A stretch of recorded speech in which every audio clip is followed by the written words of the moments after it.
Dito sa Pasig Mega Market, marami ang supply ng isda sa ngayon. Kaya ang presyo hindi ganun kamahal at abot kaya para sa maraming mamimili, sabi ng mga nagtitinda. Ang tilapia, 130 pesos lang kada kilo. Ang galunggong, 200 pesos.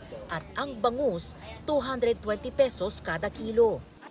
Ang talakitok, maya-maya, bisugo at pampano, mabibili sa 400 pesos kada kilo. Matumal pero ang presyo di nagbabago. Tuloy-tuloy pa rin. Supply ng tilapia sa bangus. Di kinakapos.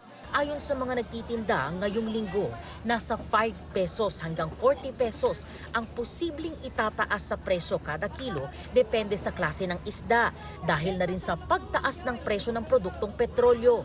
Ang supply, sapat naman daw. Kasi sa ngayon maraming dumarating. Tumaas na rin ng konti. Pero baka sa susunod na araw, mas mataas na. 40 pesos bawat kilo.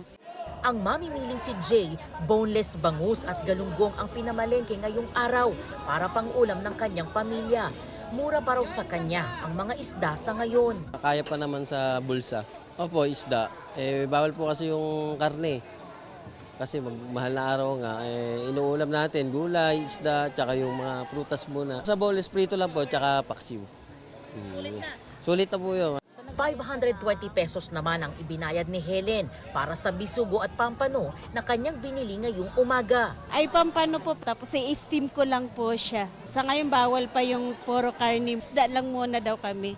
Una nang sinabi ng Agriculture Department na posible ring tumaas ang presyo ng isda dahil mas kakaunti raw ang mga nangingisda bunsod ng mahal na krudo.